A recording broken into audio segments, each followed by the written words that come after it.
सभी अन्नदाता किसान भाइयों को मैं डॉक्टर नितिन कुमार सिंघई, सस्य वैज्ञानिक कृषि विज्ञान केंद्र जबलपुर की ओर से सादर राम राम।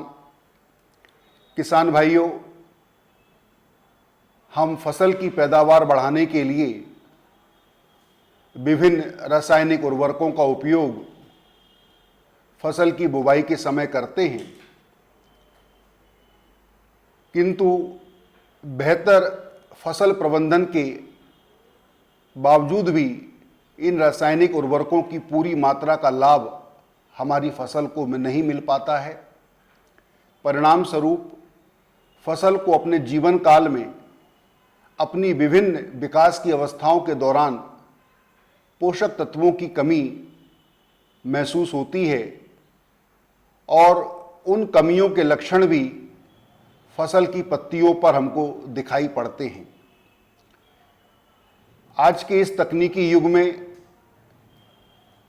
जल में घुलनशील उर्वरकों की एक बहुत लंबी श्रृंखला किसानों के लिए उपलब्ध है, जिनका प्रयोग करके हम अपनी फसल में बीच बीच में आने वाली पोषक तत्वों की कमी को दूर करके अपनी पैदावार को भी बढ़ा सकते हैं। जल में घुलनशील उर्वरकों के द्वारा जो पोषक तत्व हम देते हैं, उसका पूरा लाभ हमारी फसल को मिलता है। जिनमें बहुत ही लोकप्रिय जल में घुलनशील उर्वरक है NPK 18-18-18 अथवा NPK 19-19-19।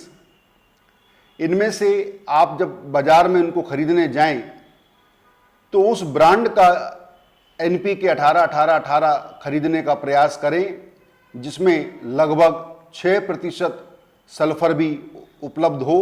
इस प्रकार से हमारी फसल को एक साथ 4 पोषक तत्वों का तत्काल लाभ प्राप्त होता है। दूसरा, जब कोई भी फसल अपनी फूल की अवस्था पर प्रवेश करती है या जो खाद्यान्न फसलें हैं वो गभोट की अवस्था पर या अंदर बाली बनने के निर्माण की प्रक्रिया में प्रवेश करती है, उस समय हमारी फसल को फास्फोरस एवं पोटेशियम नामक तत्वों की ज़्यादा आवश्यकता होती है। तो उसके लिए हमारे किसान भाई 05234 नामक जल में घुलनशील उर्वरक का उपयोग कर सकते हैं। यदि फसल में कुछ हरापन आपको कम मालूम पड़ रहा है तो उस स्थिति में हम 13-045 जल में घुलनशील उर्वरक का भी उपयोग कर सकते हैं। और जिन मृदाओं में फास्फोरस की कमी रहती है अथवा जिन किसानों ने DAP सिंगल सुपर फास्फेट नामक उर्वरकों की मात्रा अनुशंसित मात्रा से कम डाली है, वो किसान भाई 12-61-0 का प्रयोग कर सकते हैं।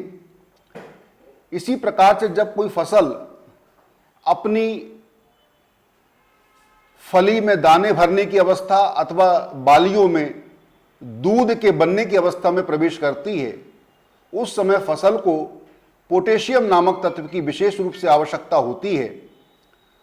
तो पोटेशियम की उस समय पूर्ति करने के लिए 0050 नामक जल में घुलनशील उर्वरक का उपयोग करना चाहिए। इस प्रकार से हम समय समय पर पोषक तत्वों की पूर्ति करके फसल के विकास की अवस्थाओं को ध्यान में रखते हुए करते हैं तो हमारी फसल में न केवल पोषक तत्वों की पूर्ति होती है, बल्कि पौधों के अंदर प्रतिरोधक क्षमता का भी विकास होता है, जिससे कि हम अपनी फसल को विभिन्न प्रकार के फफूंद जनित रोगों से भी बचाने में सफलता प्राप्त करते हैं।